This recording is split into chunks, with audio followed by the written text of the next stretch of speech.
Mga kapuso, maayong buntag kaninyong tanan og tungod kay hapit na ang Chinese New Year atong sayron unsa ba kining Lion Dance kauban ang usa ka lion dancer gikan sa Zamboanga City.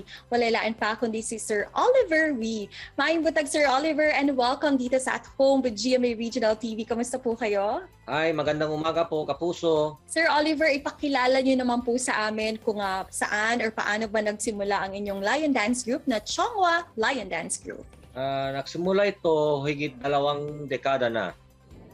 It started as one of the major project of Zamboanga Chonghua High School Alumni Association to raise fund intended para sa alma mater improvement in general.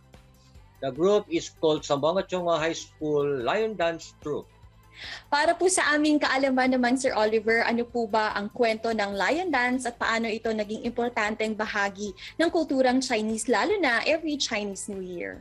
Lion dancing ay isa sa mga Chinese traditions that we observe in Chinese New Year celebration.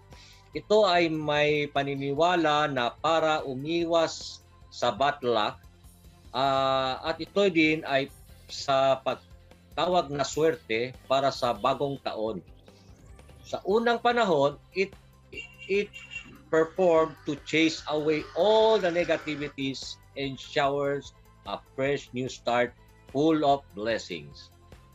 Sa Chinese culture, ang lion ay simbolo ng wisdom, power at performance nito ay para magbigay ng good fortune.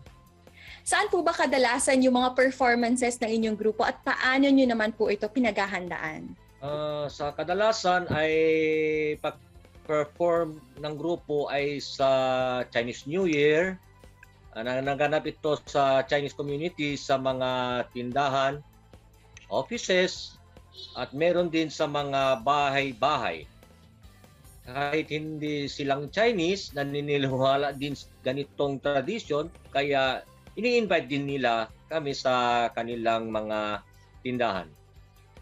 Ang mga dancers para sa Lion Dance ay binibigyan ng sapat na panahon sa pag-training, pag-practices para ma-develop ang kanilang stamina at lakas para sa selebrasyon ng Chinese New Year. Ano din po ba ang mga pinaka-challenging naman na part of being a lion dancer? It takes more a month ang training ng isang lion dancer member. Ito ay para sa pag-develop nila ang kanilang lakas at tibay ng katawan. Kailangan din ma-develop ang martial art skill nito. Matuto ng synchronization sa beat ng cymbals or gongs at ng mga dancers. At ang pinaka-importante ay may disiplina sila sa kanilang ginagawa. Ito, Sir Oliver, just out of curiosity, di ba, every lion dance, merong mga angpao or red envelope sa kinakain itong mga lion. Saan po ba ito napupunta at ano ba ang purpose naman ito? Ang main purpose ng grupo ay para lang sa Alumni Association, fundraisings, sa general improvement ng alma mater namin. Basically, ang routine ng performances ay ang pagtaboy ng malas, ng negativities, at pag-attract ng prosperity and good luck para sa bagong taon. Ano din po ba ang mga pinaka-challenging naman na part of being a lion dancer? Siguro ang pinakamahirap ng isang lion dancer ay ang pag-develop ng martial arts skill. Pero hindi naman siya mahirap kung talagang interesado ang member or dancers at mahal mong ang ginagawa mo. In behalf of Zamboanga Chonghua High School Alumni Association, would like to extend our greetings.